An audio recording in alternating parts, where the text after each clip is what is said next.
Elias, o profeta que correu mais que cavalos. O céu estava negro, carregado de nuvens ameaçadoras. Depois de anos de seca, a chuva finalmente voltaria. O profeta Elias, de barba desgrenhada pelo vento e olhos flamejantes de fé, havia acabado de provar ao rei Acabe e a todo o povo de Israel que o Senhor era o verdadeiro Deus, fazendo descer fogo do céu sobre o altar no Monte Carmelo. Agora, a tempestade se armava, e Acabe, o poderoso rei de Israel, subiu em sua carruagem real puxada por cavalos velozes para voltar ao palácio em Jezreel, uma distância de aproximadamente 27 quilômetros. E foi nesse momento que aconteceu algo que desafia a lógica humana. Elias, vestido apenas com sua túnica simples, amarrou o cinto na cintura e começou a correr. Mas não era uma corrida comum. Era uma corrida sobrenatural. A velocidade surreal de Elias. A carruagem real de Acabe não era qualquer carroça. Puxada por 2 ou 4 cavalos árabes, conhecidos por sua velocidade e resistência, ela podia alcançar cerca de 40 a 50 km por hora em longas distâncias. Isso significa que, para Elias ter ultrapassado essa carruagem, ele precisou correr a uma velocidade superior a 50 km por hora. Para efeito de comparação, o homem mais rápido da história, Usain Bolt, atingiu 44,72 km por hora em um sprint de 100 metros. Mas Elias não correu apenas 100 metros. Ele correu cerca de 27 quilômetros. Mantendo uma velocidade sobre-humana durante toda essa distância, algo impossível para qualquer ser humano sem o poder divino. O sobrenatural entra em ação. Elias não estava apenas correndo. Ele estava sendo impulsionado pelo Espírito de Deus. Seus pés mal tocavam o chão, sua respiração não falhava, seus músculos não se cansavam. O vento chicoteava seu rosto, e cada passada parecia desafiar a gravidade. A carruagem de Acabe levantava poeira na estrada real, os cavalos bufavam, os soldados olhavam atonitos, mas Elias, ele passou como um raio. Enquanto os cavalos davam saltos longos e potentes, Elias deslizava pelo caminho como se o próprio tempo estivesse sob seu controle. O rei Acabe, ao ver a cena, arregalou os olhos. Como era possível? Como um homem podia correr mais rápido que os corcéis reais? Mas Elias não olhava para trás. Ele não corria para impressionar o rei. Ele corria porque sabia que a tempestade estava chegando e que seu chamado não era apenas provar o poder de Deus no Monte Carmelo, mas também preparar Israel para um novo tempo. Elias não parava. Seu corpo parecia ter se transformado em um mecanismo divino, incansável. Enquanto os cavalos de Acabe levantavam poeira e avançavam a grandes passos, o profeta não apenas os acompanhava, mas os ultrapassava. Sua corrida desafiava a física, desafiava o entendimento humano. Era como se ele fosse impulsionado por uma força invisível, uma força divina que o sustentava a cada quilômetro percorrido. A estrada estava vazia, os campos à sua volta eram imensos, e o som dos cascos dos cavalos atrás de Elias se tornava cada vez mais distante. Acabe, em sua carruagem, gritava para seus cavaleiros, tentando manter o controle da situação, mas algo estava claramente fora de seu alcance. A visão de um homem correndo, sem descanso, mais rápido que os melhores cavalos do reino, era um sinal claro, algo sobrenatural estava acontecendo. Os homens de Acabe, incrédulos, tentaram entender o que estava acontecendo. Como poderia um homem, sem o auxílio de um cavalo, correr tão rápido e por uma distância tão grande? Seus cavalos estavam cansados, mas o profeta, não. A sensação de que algo de outro mundo estava em jogo era palpável. Acabe, cansado da viagem e da exaustão da longa jornada, olhou para frente e viu Elias, que já estava a meia distância de Jezreel, se aproximando cada vez mais rápido. Como se fosse um líder guiado por uma força maior, Elias não demonstrava cansaço. Sua fé era mais forte que qualquer limite físico. Elias já estava prestes a alcançar o portão de Jezreel, o local onde Acabe e sua carruagem chegariam após uma dura e demorada viagem.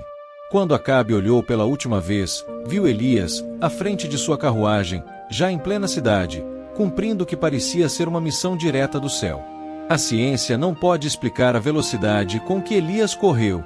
A Bíblia não menciona que ele foi alimentado ou preparado fisicamente para tal feito, mas sim que o Espírito de Deus foi o que deu a ele essa velocidade sobre-humana.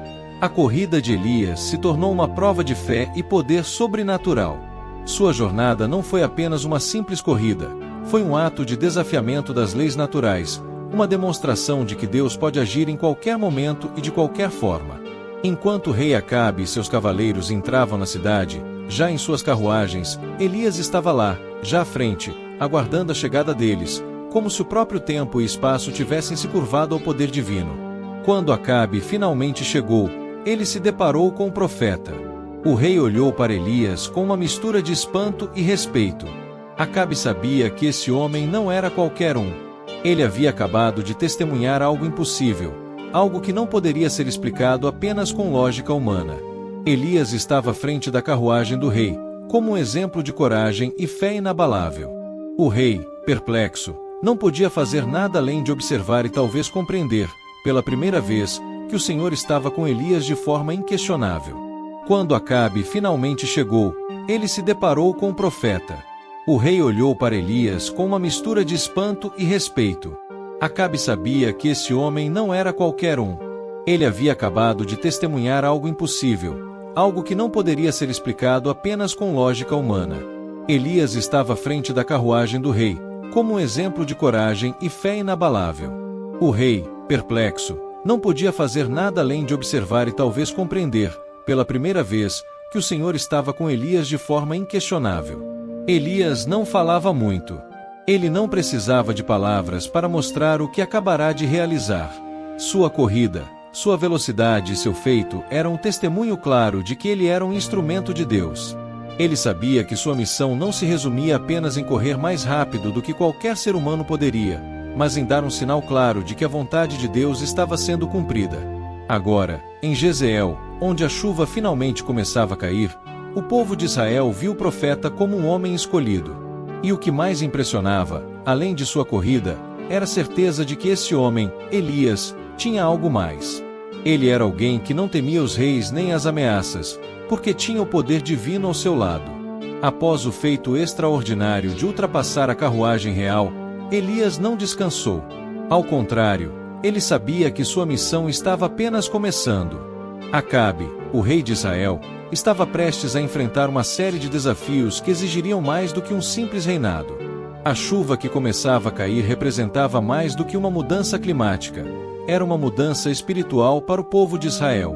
Elias, com sua energia renovada pela força divina, não teve tempo para comemorar seu feito. Ele sabia que o povo de Israel, que por tanto tempo se afastara de Deus, ainda precisaria de orientação e, acima de tudo, de arrependimento.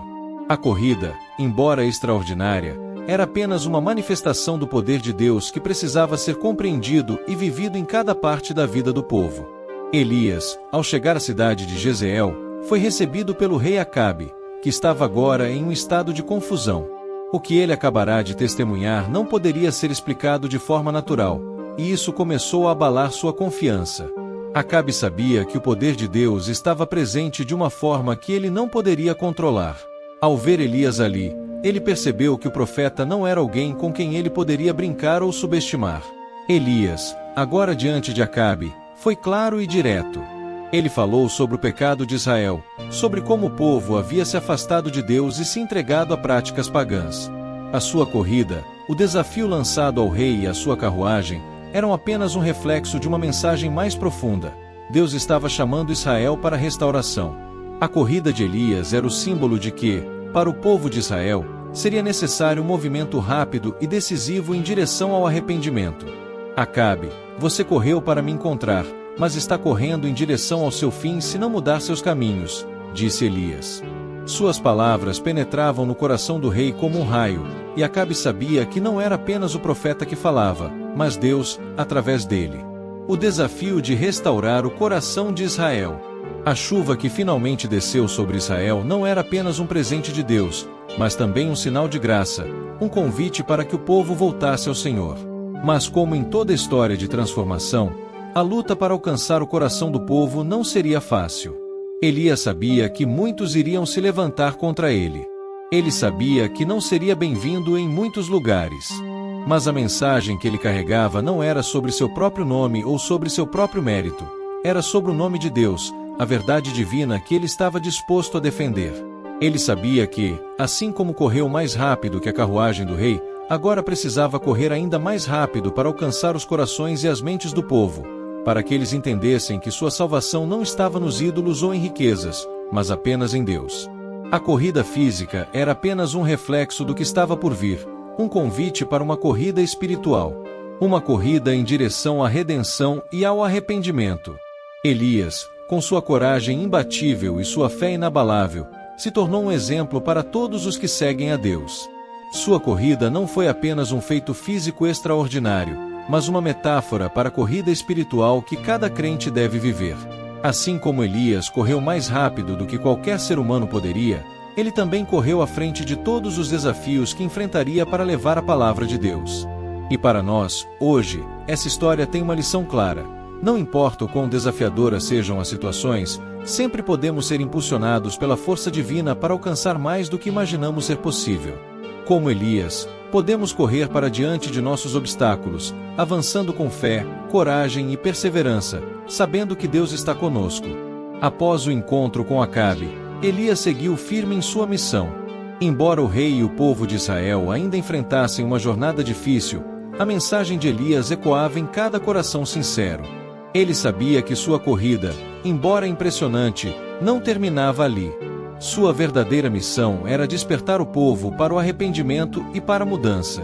Elias continuou a ser um líder imbatível, confiando plenamente em Deus para guiar cada passo de sua jornada. No entanto, o que marcou a vida de Elias não foi apenas sua corrida física, mas o legado espiritual que ele deixou. Seu exemplo de fé inabalável e coragem imensa foi, e ainda é, um modelo de como devemos agir diante dos desafios da vida. Ele não correu apenas para ultrapassar obstáculos físicos, mas para ultrapassar os limites da própria fé. Elias nos ensina que, mesmo diante das situações mais desafiadoras, podemos ser impulsionados por uma força maior que nos capacita a fazer o impossível. Quando nossa fé está firmada em Deus, somos capazes de correr não só mais rápido, mas também mais longe. E ao final de sua jornada, Elias foi levado aos céus em um carro de fogo, como um sinal de que aqueles que confiam plenamente em Deus não têm limites. Sua corrida na terra acabou, mas sua história continua a inspirar gerações até hoje. O profeta que correu mais rápido que os cavalos não só ultrapassou uma carruagem, mas também mostrou ao mundo o que significa ter uma fé verdadeira e um propósito divino. Agora, a pergunta é: como você pode aplicar a força e a fé de Elias na sua vida? Cada um de nós tem uma corrida a fazer. Mas lembre-se, não se trata da velocidade com que você corre, mas do destino para o qual você está indo. Com fé e determinação, você também pode fazer o impossível acontecer. E, se essa história de fé te inspirou, não se esqueça de se inscrever no canal, deixar o like e o comentário. Quero saber o que você pensa sobre a jornada de Elias e como ela pode impactar sua própria caminhada. Se você gostou desse vídeo, se inscreva para receber mais vídeos como este capítulos da Bíblia diariamente. Eu posto 3 vídeos ou mais por dia. Envie para alguém que você sabe que gostaria de assistir e assista o vídeo que está aparecendo na tela. Até logo!